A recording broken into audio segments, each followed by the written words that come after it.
Hello. Welcome to Tutors of Life podcast, where we research life so you don't have to. Episode 389. This is your host, Shaun Tutor. And this is Sam. And this is a Tutor episode where we try to teach you something new. Did I get that right? Yeah. Damn, I'm good. Mm-hmm. We only have 30 episodes until our...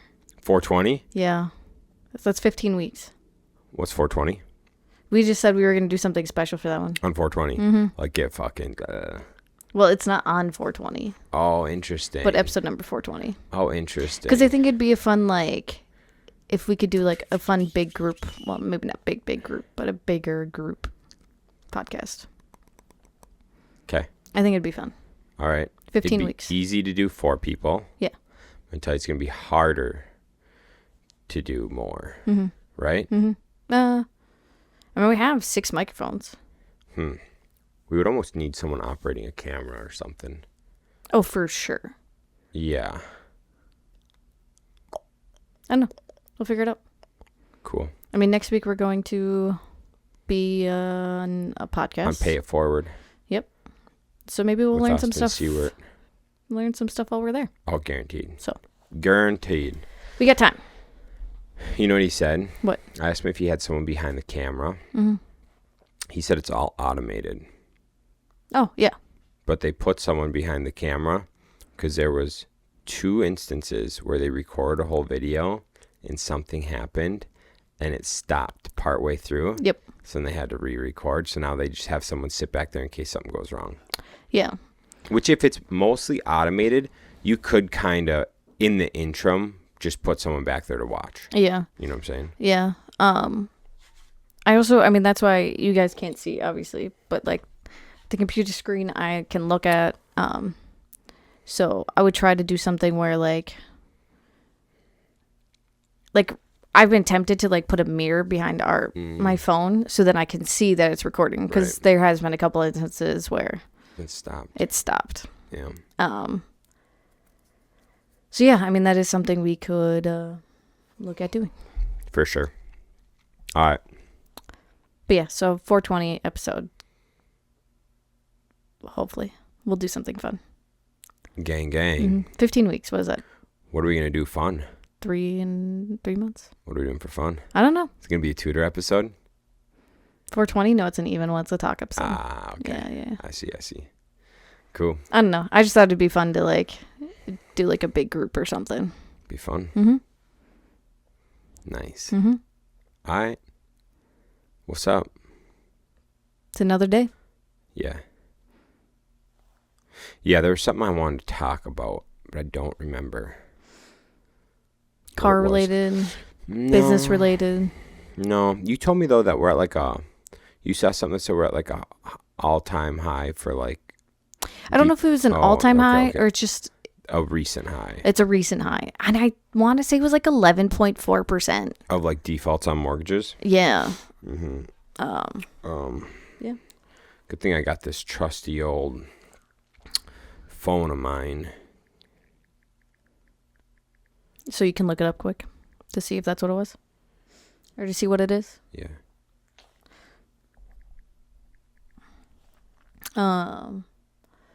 Yeah, I mean, like Shaun and I said, we're not surprised by that, just because of how expensive a lot of things are right now. Insurances are going up. Some places are dropping insurance or like coverage of places.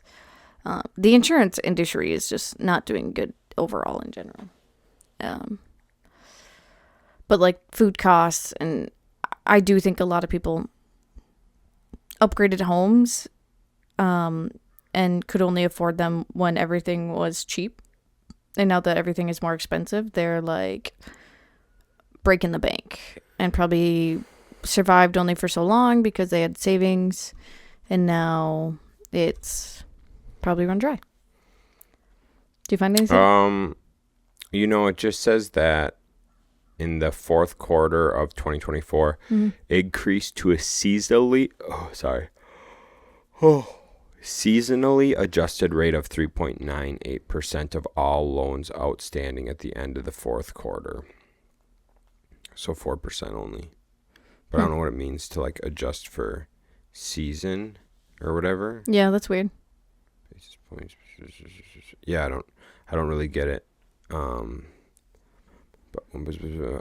anyways, VA delinquency rate increased by 12 basis points to 4.7%.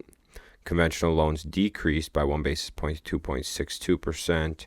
FHA delinquency rate increased 57 basis points. Wow, to 11.03. You saw FHA. FHA loans are at 11% default. Yeah. Ooh. FHA delinquency rate increased 57 basis points to 11.03%. Yo. It's good for us. We should start going to the sheriff's sales again. That's so much. Dude, that's so much. 11% of FHA delinquent? Mm-hmm. Wow. 57 basis points. That's insane. Wow. Dude, what makes me feel good here, right? Mm-hmm. Conventional loans, guys. I'm going to throw something out there. This leads right into our topic. Shocker. Okay, ready? Conventional loans. Conventional loans, you typically need to put 20% down. Mm-hmm. Typically. There's situations where you can put 5, 10, 15. I get it, but typically a conventional loan, they want 20% down. So, yeah, come lay down. That decreased by 1 basis point to 2.62%. So you're telling me that we are 4.5 times higher for the FHA delinquency rate, okay? Mm-hmm. So 2.62 compared to 11.03. Do you know what that means? That means when you've proven you can manage your money and you can come up with a good down payment, you have some level of like financial acuity, right? Yeah, obviously you were able to save 20%. Exactly. And so we've got 2.62% defaulting on loans. Mm-hmm. Now, which is probably just people losing their jobs or something. People still suck. People manage to save up money and still suck, whatever. Compared to FHA, where you don't have to have the amount of money down. 11%, over 4 times higher. That's insane. Yo. And then the VA delinquency rate up 12 basis points to 4.7. So, I mean, that's double, just a little bit less than double. And that's usually no money down. So that's actually kind of impressive that that's not higher. The only thing I will say with the VA is a lot of that, people have more steady income. Yeah. Plus, I mean, also, like, just, I think, like, people's backgrounds, right? Like, because VA loans are only for military, right? Mm-hmm. So, I mean, obviously, like, most of them have had money or not had money for a while. Yeah.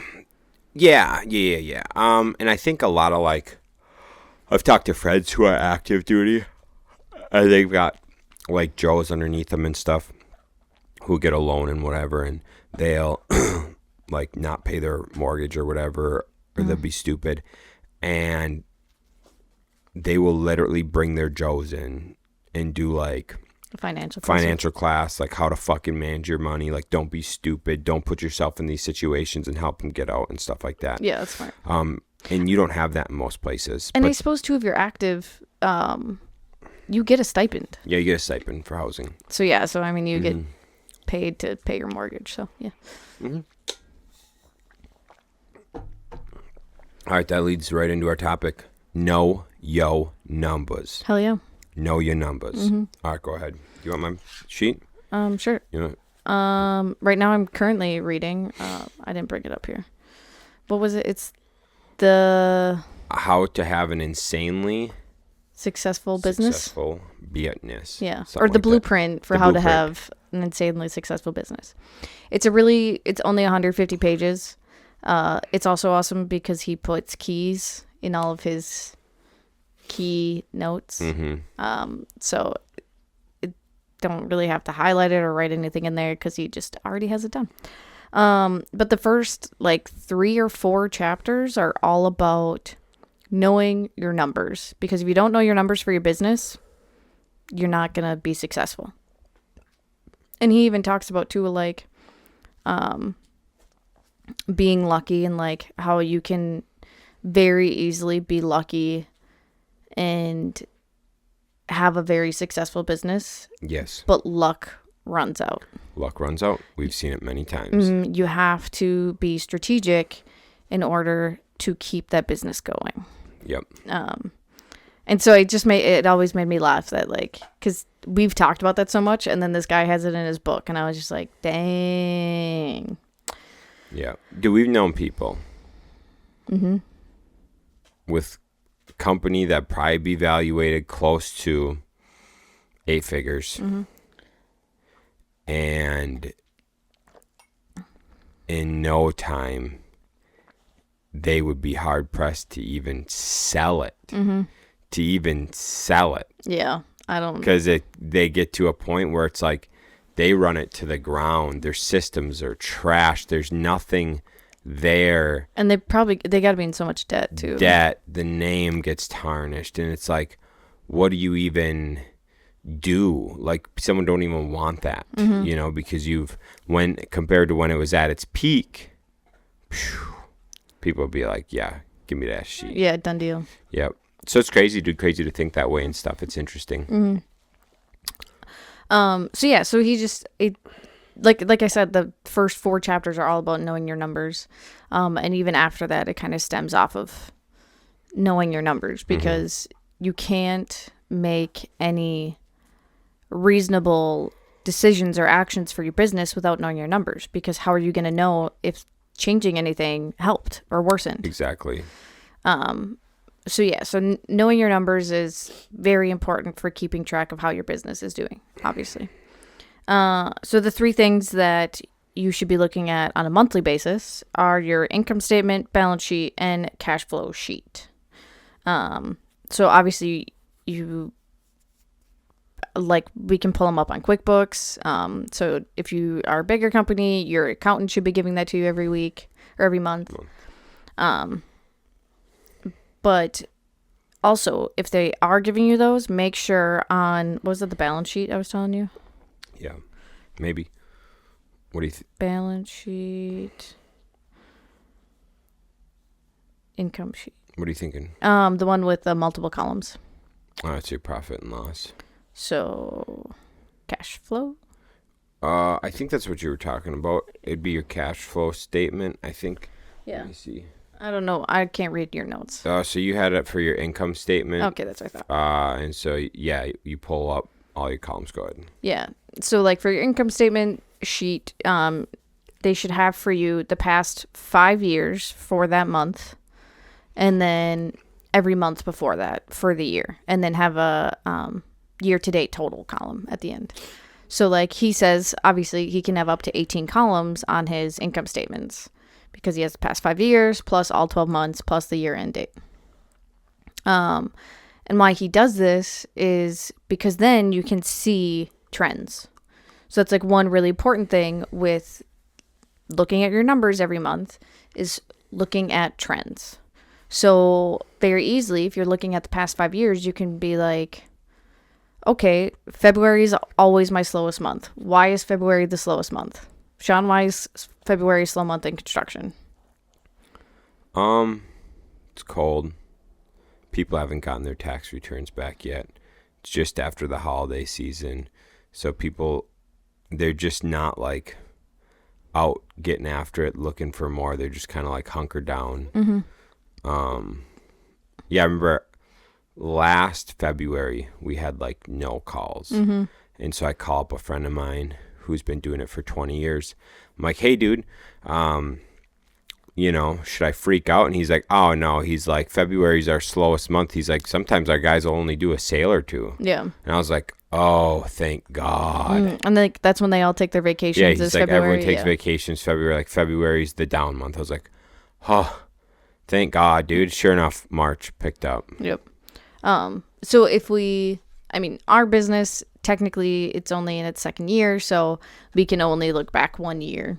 But we could probably look back at the other company. Yeah. Because we rebranded. So we could probably look at the other company and see how that one did in the previous years as well. But that's really important to do because then it, one, gives you like a perspective of where you should be at. Or 2, it can push you to do better than the year before. So that was something when I worked at Yankee Candle, I loved, was we had this little whiteboard in the back, and we had to fill it out every week. And we'd have what our sales were for the previous year and what our sales were for the current year. So it was so nice because then, like, when I went in for my shift, I'd look at the board and I'd be like, okay, this day last year, we made $500. Okay, cool. That's a good benchmark of, like, where I need to make sure our store is at for today. And then I would go and see where we were at for the day if I came in, like, midday. And then it'd be like, okay, we're at 300. I have to make sure I do $200 in sales by the end of my shift. Right. Like, it makes it so much easier to push yourself if you get to see those numbers. Yep. Oh, it helps a ton. That's really cool. Got anything else on this? On income statement, balance sheet, cash flow.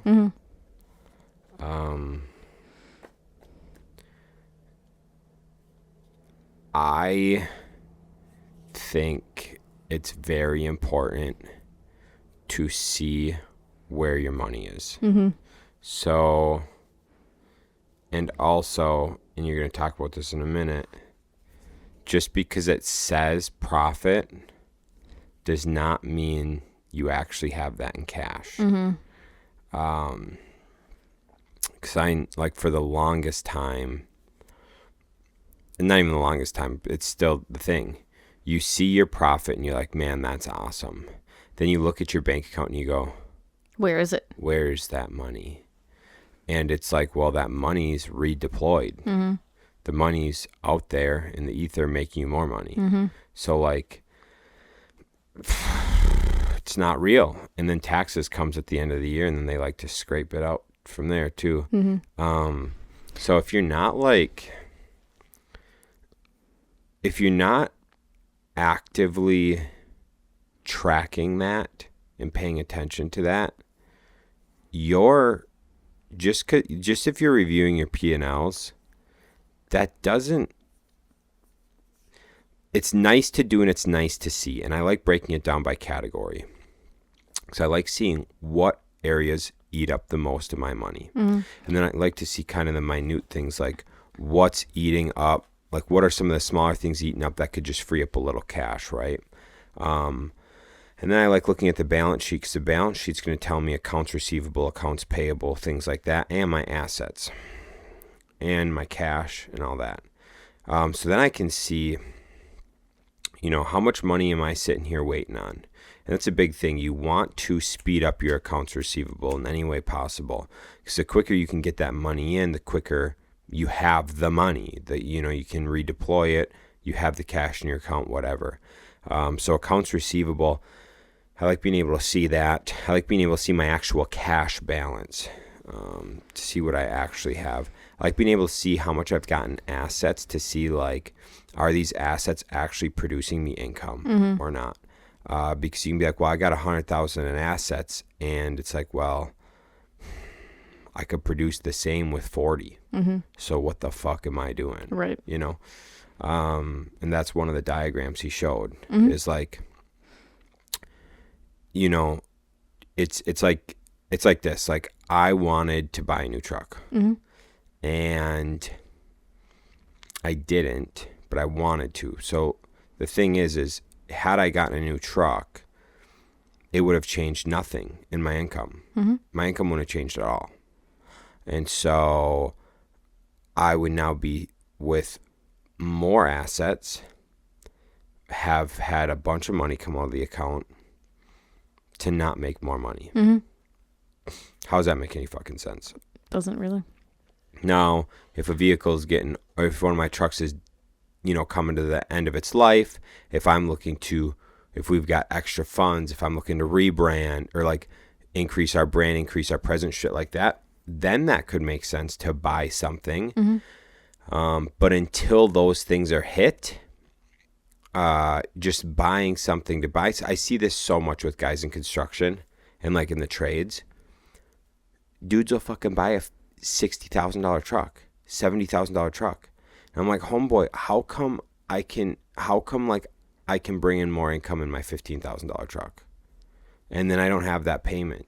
My insurance is lower. I don't mind if I scrape the fucking box or whatever. Right. That's what I do all the time. So it's shit like that, like looking at your balance sheet, looking at your assets to see if like this actually makes sense. And you can look at your liabilities on there and see, you know, some people have loans on their shit, you know, your accounts payables, shit like that, to see where's your money going. What are you on the hook for? This is huge for people with equipment. Fuck, this is huge for the normal person. Yeah. The normal person leverages everything. Their vehicle's got loans on them, which you get to write off the interest, so I get that. That can help you out. But there's an extent to it, right? For everything. So it's nice to see, I guess, where essentially what your balance sheet's telling you is where's all your money. And so you can get an idea of that. Income statement, I don't really look at that, so I can't say nothing about that, but that would be smart to look at. And then cash flow, I think, just sums up all of it, I think. I don't know, wait, is income statement P&L? Profit and loss? I would assume so. All right, then what's your cash flow statement? I don't honestly remember. All right, then I look at my income statement. I don't look at a cash flow statement. Yeah, okay. I look at income statement, not cash flow statement. Yeah, I would assume so. Yep. If you're an accountant, I'm sorry if I'm butchering that. But I just go on to the good old QuickBooks and print those through reports, so I don't remember off the top of my head which one each one is. Makes sense. But yeah, so that's just one thing that you should be doing on a monthly basis. And also why it's important to do it on a monthly basis is because it's easier to remember a month back than, let's say, a whole quarter back.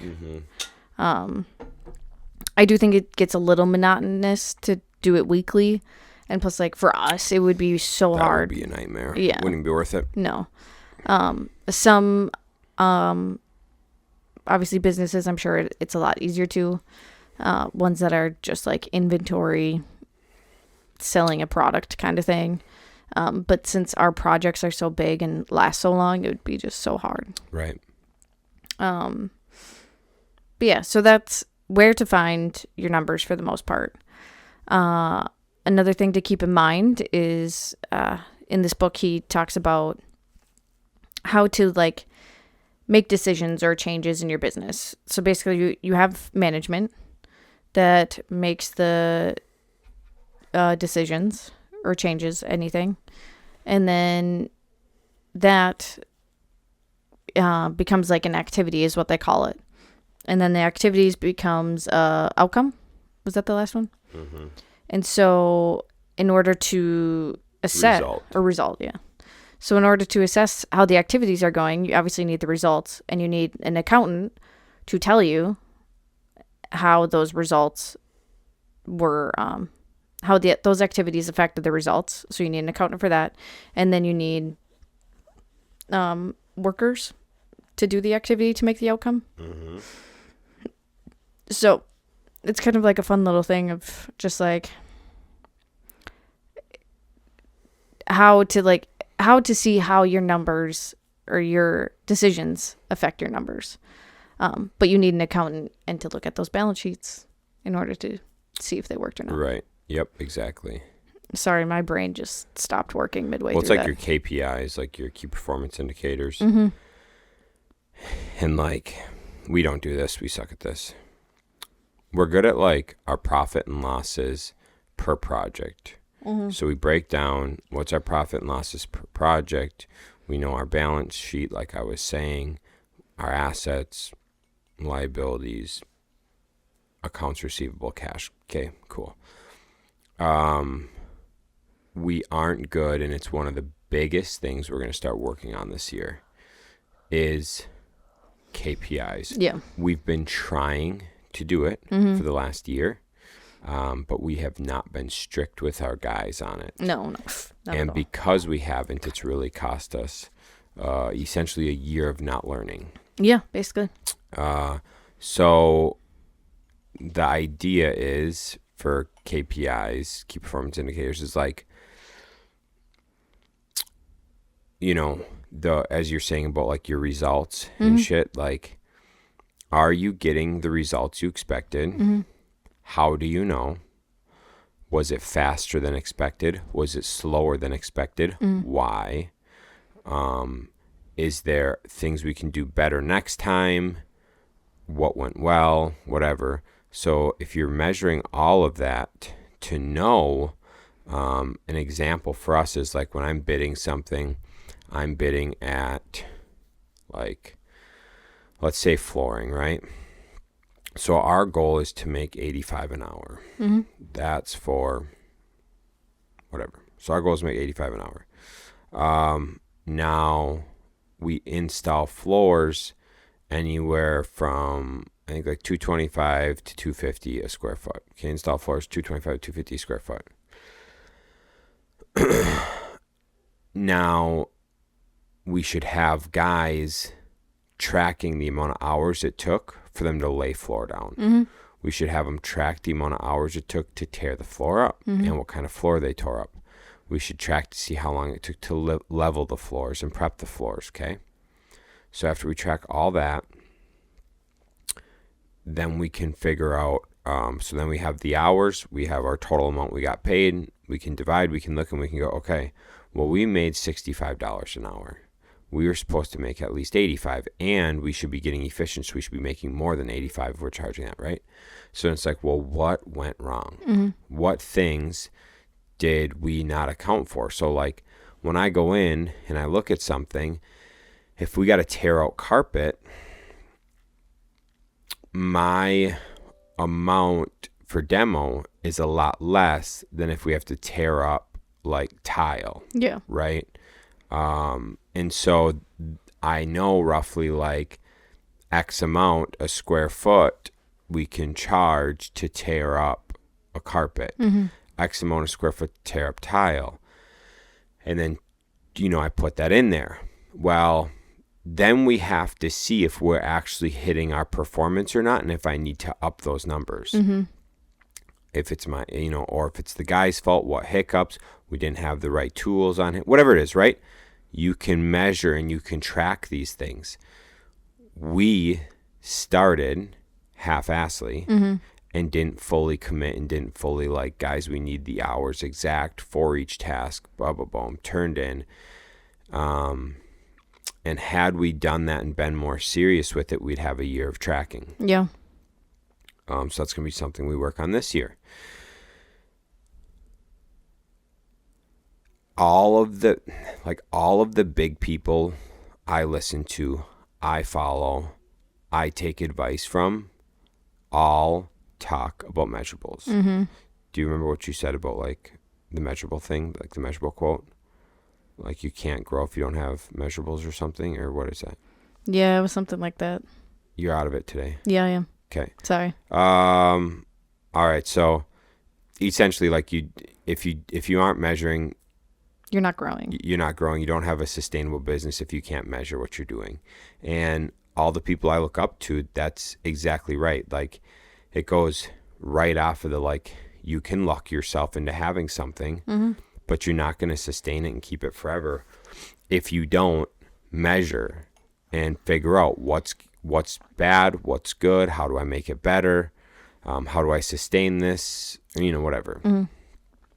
And so it's very important to set up measurables measure as many things as possible. Oh, yeah. Measure as many things as possible in your business to help you get better. And that's what's important. Yeah, very. And where are you at on that list? You just have all your bullet points down below. Okay. That's part of like that book I read by, man, it's like Jeff Redmond or something. I don't know. I don't have it up here. Oh, okay. It's like, it's whatever. It's finding your cash in your business. I've talked about it before. Oh, yeah, that one. But it's like finding cash in your business to essentially bring out more cash flow instead of just thinking that you're profiting and making money. And, some of the stuff in that reading that book is like the main reason I didn't buy a truck. Because he's like, what kind of insurance do you have? Are you overpaying on insurance? Are you overpaying staff? Do you have staff and roles that aren't necessary? Are people doing tasks that aren't necessary? Things like that. Are you double doing things? So like, a big thing that I thought of right away for us is like, we'll have guys drive to a place, you know, and not do a full day's work. And they'll just go and work a half day. Well, it's like, well, we get charged for setup and tear down. Well, so if they go and work for 4 hours, there's a half hour setup tear down no matter what. So it's like, we just lost an hour. Now, if we're losing, so we just lost 30 minutes out of 4. Now, if they are there for 8 to 10 hours, we're maybe losing 45 minutes. You're still way ahead. You know, not way ahead, but you're still ahead. Yeah. You also don't have to factor in them driving, factor in us driving, shit like that. Same thing. If we can get all the materials there in one swing, then we don't, like, dude, this is the biggest, this is top 5 issues for our business. Yep. We get enough material for the week. Not even for the week. Not even the week. The day. Yeah. We're going to material like day. Like, what are we doing? What the fuck are we doing? Get the material for the job. The whole job. Get it all there. Who gives a fuck? We have insurance. If it gets stolen, we've got insurance. Right. Get the material on job. We keep everything locked up anyways. So like someone would have to break down a fucking door. Get the material. Get it on the job. Get down to the fucking plumbing you're going to need for under the sink. Granted, shit's going to pop up. I get it. It always does. But if we have all that extra material there, then they can go work on a different project. Exactly. Then they can roll right into the next thing and they don't have to go. Now, there's emergencies. I get it. We usually have an emergency or 2 on every project. Okay, that's 1 or 2 on a project. And when a project takes 2 months, that's not that bad. Yeah. So now we're not getting stumped up. Guys aren't pulling off early. Work's continuing to get done. There's minimal downtime because we're staying on top of things. Now, whatever that part was, whenever that thing was, the next day on the way to work, they can pick it up. Yep. Or they can grab it after work so they got it for tomorrow. The fucking dumbest shit we do is order shit for the week or the day. The dumbest shit we do is that. And it happens every fucking project because we're retarded. And it's really shitty too on like these bigger projects, like we discussed with the one house we had in Strum. We were planning on doing a lower level flip. We set that project off to the side for 4 or 5 months. It also took us like 2 months to clean it out, but then by the time we started like ordering this stuff and getting everything we need for there, we completely forgot about that. And then started ordering higher end things, making the house look extra nice. Also had maybe a contractor take his sweet ass time doing a whole bunch of shit that he didn't need to do. Yep. And so by the end of that project, we were way over budget. And we made dick for money. Yeah, we made nothing. Yeah, it's very, very foolish. And it's the same thing. We're on a project right now. We didn't have the fucking floor there, dude. So the day I'm supposed to floor, I'm like, I'm going to start flooring tomorrow. And I'm like, wait, where's the floor? How am I supposed to floor tomorrow without floor? So then I call the company. Yo, I need this much. Okay, great. All right, can I pick it up tomorrow? No. Why not? It's got to come from our warehouse in Wausau. Great. Sick. So now flooring's not until this week. But now paint's coming in, so flooring won't get done until probably Friday. Yep. Or the following week. Yep. So now we're a week and a half behind on flooring because we didn't have the fucking shit on there. Yep. So dumb, dude. I'll sit here and rant all fucking day long about this. But we can look at that and be like, okay, now this project is taking us an extra week because of the flooring. And that is extra time of holding costs because now that house isn't going to be on the market as soon. Extra time. I pulled off job Yep. early. I didn't have anything to do. I didn't have the material. So I pulled off like 3 hours early. And especially like in our business with selling houses, like timing is everything. We found that out the hard way once again Fucking by bad. having something get listed 3 months after what we anticipated, and then it fucked us. That was a bad sitch. Yep. At least 3 months after what we wanted. But yeah. So yeah, I mean, it's just looking at those things, and then we can be like, okay, so now on the next project we need to do this because the numbers of this project is now going to be $5,000 less because we waited for a week to do flooring because we didn't have it right away. I just made up a number. I don't know if that was right. Yeah, not that, but yeah, it's still the situation of this. It's still the same thing as this. By not getting everything in one fellow swoop, maybe, and then like pick up on the way there or whatever, you have to think we're doing a run every couple days. Well, now that's time sitting down to order, going in, picking things up, drive time, fuel, wear and tear on vehicles. Time guys aren't working. Someone's got to pick it up. So that's time someone can't be working. So when you really start to factor those things in, well, billable time. Yeah. So instead of billing out that time, we're now stealing it from the company. Yep. Because we did not want to do our job properly up front. We're now taking money from the company. And so this rolls straight in to the cash flow thing, that book of finding your cash. So wear and tear on vehicles. You don't see it right away, but that's cash. Fuel, that's immediate cash. Billable hours, that's cash. That's $85 an hour minimum. Yep. Cash. That's the wage of the employee taking from the company. That's taking away cash. What do you need? Your phone. Sorry. Guys not being able to put full days in, that's taking away cash, potential billing, hours. And so all these things add up to a lot of fucking cash being taken. So I'm just really big on that right now, looking at all that. Because before I'm like, well, it's a bad mindset. I shouldn't even say no. I haven't been like this forever. I haven't. People will think, well, we're working. We're getting our hours. Yeah, okay, great. But what are those? Are those productive hours or not? Oh, they're not productive hours. You're just fucking the company. You know what I'm saying? Doesn't seem very productive to me. So it's shit like that to be real, like to really think about. Yeah. Sorry, that just like reminded me that in my book it talks about like something you should make sure you do as well is like get percentages.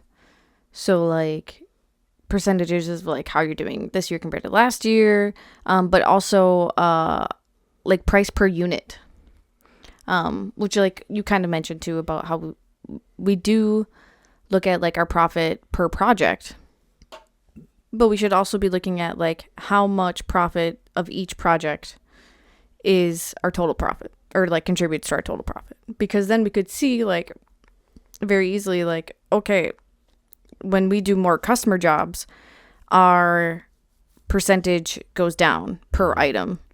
When we do more flips, our percentage goes up. So then we can see like, okay, flips is obviously where we make more money or make more of a profit. And we should be focusing on that, not the customer jobs. Doing the 80-20, the finding your 80-20. Yep.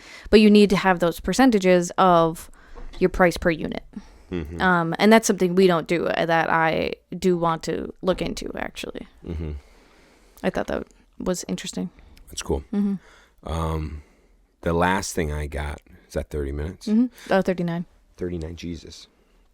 The last thing I've got is tying in to being like being good with your finances and having your money. So I did this sheerly based on the deals I've gotten So out of the last 4 deals I've gotten under contract, 3 out of the 4 I've gotten because I've offered cash. Yeah. And I've even like said to, I've even like talked to a couple of them and like, there's no difference. There's no difference if I do bank financing. There's zero, like you still get your money. And they're like, cash or we're not doing the deal. And I was like, okay, that is what it is. So 3 out of the last 4 deals I've used cash. And that's the only reason I got those deals. And now I've put in offers on other stuff that I just haven't gotten. And so, I was most likely 2 under, and whatever. So that's that. But yeah, of the last 4 deals I've gotten, 3 of them I would not have gotten if I did not have cash in hand. Yeah, which is wild. Crazy, dude. It's like, I don't know. It's just, and you don't even have to use your own cash. You could have private money. You could have a hard money lender. Granted, a hard money lender, it costs a lot. 3 points, 12%. You get it for 3 to 6 months. Yeah. It's a lot of money. But that might be your only way you get a deal, And dude, to think about that, right? So think about that for a second. We would have 3 less deals right now. We'd have 3 less houses. That would affect us a lot. Yeah. That would affect us a lot if we, you know what I'm saying? So I don't know. I am big on having money. That's it. I'm big on having money. I'm big on having liquid money. PBD talks about it. The only reason PBD got his big ass fucking his big ass like new location he has with a fucking, isn't it a hangar? It says its own like airstrip. Yeah. Like the only reason he got that was because he had cash to buy the deal. Yeah. He was bidding against a bunch of other people, and the only reason he won was because he had cash. That's wild. And guess how he got that cash? By paying attention to his numbers. By paying attention to his numbers, yeah, for sure. Shaun and I just recently, like now with me working less and us having a kid, we had to start thinking of like, oh shit, like not as much money's coming in, like we need to actually be paying attention to our finances again. And we kind of were before, but not really. And it showed. I mean, we didn't save as much money this past year as I think as we wanted. Yeah. Because we spent a lot of stupid money because we weren't tracking it. And as soon as you start tracking it, then you instantly are like, oh shit. Retarded. Yeah, like we spent way too much money on this, and this. So it is very important to even just look at it. You don't have to do anything with your numbers, but just to look at them, it's going to instantly make you like start noticing things more often. Like especially waste. It's very easy to see waste once you start even just looking at your numbers. Absolutely. Big time. Big time. And yeah, like I said, we did it in our personal lives, and now we're working towards doing it in our business as well. It's something you can really apply to everywhere and anywhere. Absolutely. It's like what is the, because once you start thinking like Toyotas, right? Like we both have Toyota cars. So now your reticular activating system, RAS. Yes, thank you. So it's exactly like that. Like, let's say you want to buy a Kia Telluride. Well, then you're just going to see a whole bunch of Kia Tellurides on the road. But it's because you're looking for them because it's on the front of your mind. Yeah.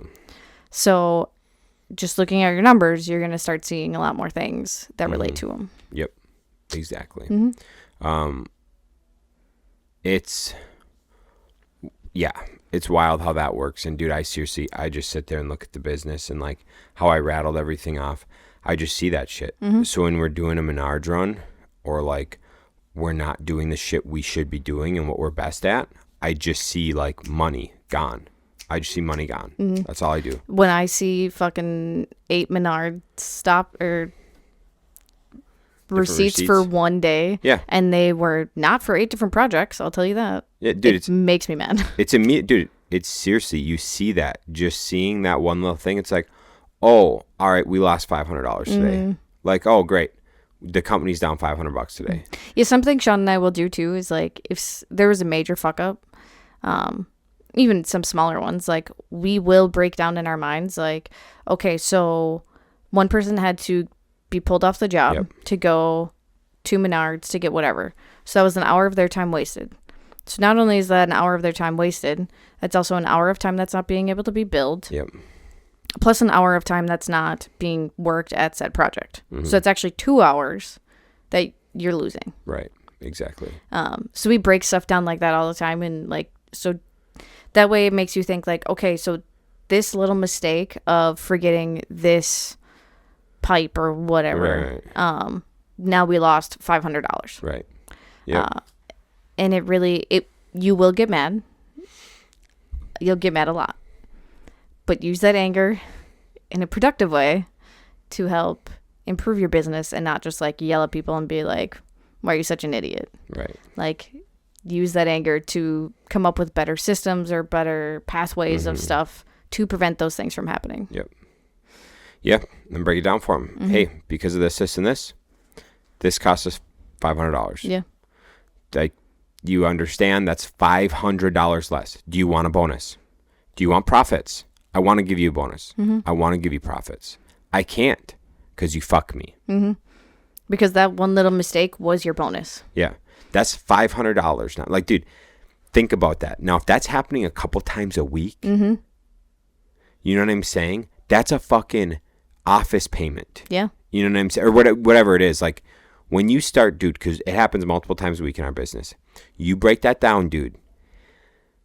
The level of money we are now not making is sickening. How cool would it be? How cool would it be to put an extra $1,000 in your pocket a week? I'd love it. That wouldn't be terrible. No. What is that extra 52 G's a year? Yeah. You want to... That's more than what most people make in a year. Dude, literally, by stopping fucking up, we can make an extra 50 grand a year. Easy. And you want to know what? We fuck up way more than that. So we could... Dude, just by figuring this shit out, easy 6 figures. Easy. Easy.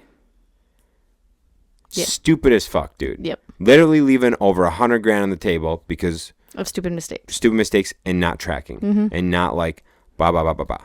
I tell you what, dude. And even like also not even like not disciplining, but like bringing it up to our guys. Right. Like I think there's so many times where like we'll be like, well, that was a really dumb mistake, but then no one will tell our subcontractors that. And like if we told them, like they very quickly would be like, oh shit, I'm sorry, like I'll make sure to not do that next time. Yep. Like our guys are pretty good about adapting to like improve the company. Right. Yep. Yeah. That shit. Yeah. It just, someone needs to take ownership, you know, and that's another thing is like everyone having their job. Yeah. Everyone having their job. It's their ownership. They have to bring it up to the people. They got to go over it, whatever. Figure out, you know, why did this happen in the first place? And how do we fix this moving forward? That's why I really like, so we've kind of discussed it. We use Monday, try to use Monday. And on there you can assign a person. So then it's really nice because you can physically see like, okay, like Sam is assigned to send the final invoice. Well, it never got sent. Right. So we can go on to Monday and be like, okay, whose responsibility was this? Oh, it was Sam. Yep. 100%. Because, I mean, sometimes, like, I get it. People forget things. But then by going on there, one, you can very easily see what all your responsibilities are. And two, then you know who to go to when someone drops the ball. Yes. Yes, indeed. So to quick recap, make sure if you're a business owner, make sure every month you're looking at your income statement, balance sheet, and cash flow sheet. Make sure you are looking at the trends. So getting the numbers for the previous years and the previous months, getting your price per unit as well, percentages, and track everything and anything that you can. Because if you're not tracking it, then how do you know if it's doing you good or bad? Yep. And then get good with your money. Yeah. Save up money. Mm-hmm. Get yourself some money in the bank. Hell yeah. All right, gang. That's all we got. Thanks for tuning in. Catch you on Friday. Catch you on Friday. See ya.